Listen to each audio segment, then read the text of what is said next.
Hello hi friends, மீனை வாழை இலையில வச்சு பண்ணக்கூடிய கேரளா ரெசிபி மீன் பொழிச்சது. நம்மக்கிட்ட வாழை இலை இல்லாதப்போ மீன் பொழிச்சது சாப்பிடணும்னு ஆசையாக இருந்தால் இந்த மெத்தடில் ஒரு தடவை ட்ரை பண்ணி பாருங்கள். மீன் பொழிச்சது அளவுக்கு ஏன் அதை விட சூப்பர் டேஸ்டாக இருக்கக்கூடிய மீன் தொக்கு ஆர் மீன் மசாலா ஆர் மீன் ரோஸ்ட் எப்படி செய்கிறதுன்னு சொல்லி பார்க்கலாமா? இதை ரொம்ப ரொம்ப ஈஸியாக டக்குன்னு செஞ்சு முடிச்சிடலாம். சோறு, சப்பாத்தி, தோசைன்னு எல்லாத்துக்கும் பெஸ்ட் காம்போவாக இருக்கும். Welcome to Kuruvi's Kitchen. இந்த மீன் பொழிச்சது அளவுக்கு டேஸ்ட்டாக இருக்கக்கூடிய இந்த ஃபிஷ் ரெசிபிக்கு நான் 1/4 கிலோ அளவில் பாறை மீன் எடுத்திருக்கேன். இதில் கொஞ்சமாக மஞ்சள் தூள், 1/2 டீஸ்பூன் இஞ்சி பூண்டு விழுது, 1/2 டீஸ்பூன் உப்பு சேர்த்துட்டு இதை தண்ணி எதுவுமே சேர்க்காம அப்படியே இந்த மசாலா, உப்பு, இஞ்சி பூண்டு விழுதெல்லாம் மீனில் நல்லா மேலெல்லாம் கோட் ஆகிற மாதிரி கையால் மிக்ஸ் பண்ணி விட்டுட்டு ஒரு 15 நிமிஷம் அப்படியே இந்த மீன்லாம் இதில் ஊறுற மாதிரி வச்சிடலாம். நெக்ஸ்ட்டு கடாயில் 1 டேபிள் ஸ்பூன் அளவுக்கு நல்லெண்ணெய் நான் சேர்த்துக்கிறேன். நீங்கள் தேங்காய் எண்ணெயிலையும் பண்ணலாம், டேஸ்ட் ரொம்ப நல்லாயிருக்கும். எண்ணெய் சூடானோடனே நம்ம ஊற வச்சிருக்கிற அந்த மீன் துண்டுகளெல்லாம் வரிசையாக ஒன்று ஒன்றா சேர்த்து பொரிச்செடுக்க ஆரம்பிக்கலாம். முடிஞ்ச அளவுக்கு அடுப்பை மிதமான சூட்டில் இருக்கிற மாதிரி பார்த்துக்கோங்க. இந்த எண்ணெயில் மீன்லாம் ஒரு 50 to 70% அளவுக்கு குக்கானா போதும். முடிஞ்ச அளவுக்கு எல்லா பக்கமும் நல்லா திருப்பி விட்டு வேக விட்டுடுங்க. உங்கள் பசங்க ஃபிஷ் ஃப்ரை மட்டும்தான் சாப்பிட்றாங்க அப்படின்னா இந்த மெத்தடில் அவங்களுக்கு செஞ்சு கொடுங்க. ஸோ பாதி தான் எண்ணெயில் ஃப்ரை பண்ணுறோம், மீதி பாதி வேக வைக்கிறோம். ஸோ அவங்க ஹெல்த்துக்கு ரொம்ப ரொம்ப நல்லது. பார்க்குறதுக்கு அப்படியே ஃபிஷ் ஃப்ரை பண்ண மாதிரி இருக்கும். ஸோ விரும்பியும் சாப்பிடுவாங்க. இந்த அளவுக்கு மீன்கள்லாம் வெந்து வறுபட்டாலே போதும்.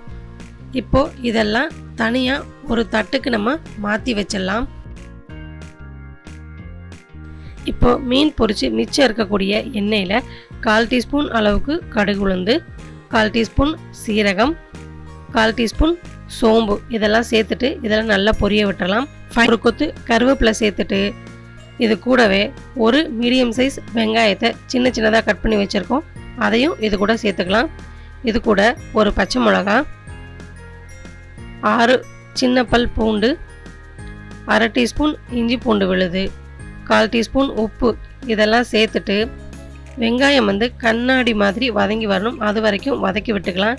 ஆல்ரெடி நம்ம மீன் பொரிக்கும் போதே உப்பு, இஞ்சி பூண்டு விழுது சேர்த்தனால கொஞ்சமாக இதில் பார்த்து சேர்த்தாலே போதும். வெங்காயம் ஓரளவுக்கு கண்ணாடி மாதிரி வதங்கினதுக்கப்புறம் ஒரு மீடியம் சைஸ் தக்காளியை சின்ன சின்னதாக கட் பண்ணி அதையும் இது கூட சேர்த்துக்கலாம். இப்போது வெங்காயம் நல்லா மசிஞ்சு வதங்கி வரணும். அது வரைக்கும் மிதமான சூட்டில் நல்லா வதக்கி விட்டுடலாம்.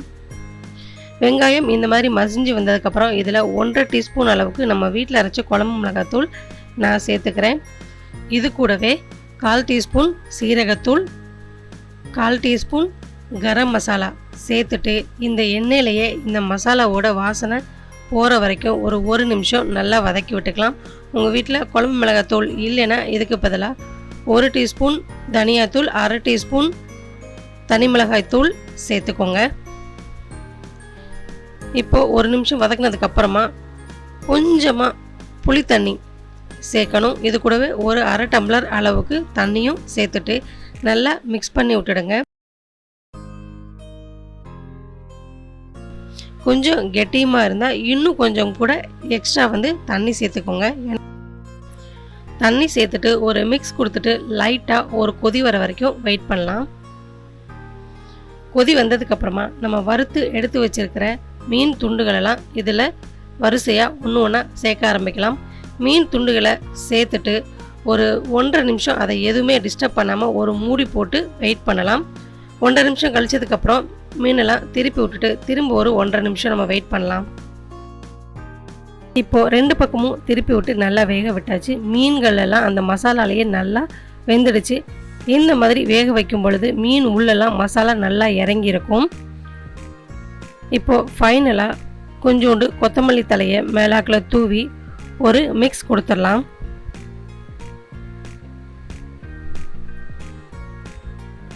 அவ்வளோதான், நம்மளுடைய புளிச்ச மீன் அளவுக்கு டேஸ்ட்டில் இருக்கக்கூடிய மீன் தொக்கு ஆர் மீன் மசாலா, மீன் ரோஸ்ட் சுட சுட சூப்பராக தயாராகிடுச்சு. இது பார்க்குறதுக்கு அப்படியே பொரிச்ச மீன் மாதிரி இருக்கனால குழந்தைங்க விரும்பியும் சாப்பிடுவாங்க. நெக்ஸ்ட் டைம் மீன் எடுத்திங்கன்னா ஒரு தடவை இந்த மாதிரி செஞ்சு பாருங்கள். முழுக்க நிறைய ஆயில்லையும் நம்ம ஃப்ரை பண்ணலை, அதே நேரத்தில் மசாலாவும் நிறைய நம்ம சேர்க்கல. ரொம்ப டேஸ்ட்டாக இருக்கக்கூடிய இந்த ஃபிஷ் ரெசிபியை நீங்களும் இதே மெத்தடில் செஞ்சு பார்த்துட்டு எப்படி இருந்துச்சுன்னு சொல்லிட்டு மறக்காமல் எனக்கு கமெண்ட் பண்ணுங்கள். இந்த வீடியோ உங்களுக்கு பிடிச்சிருந்ததுன்னா மறக்காமல் குருவிஸ் கிச்சன் சேனலுக்கு சப்ஸ்கிரைப் பண்ணுங்கள். Thank you friends.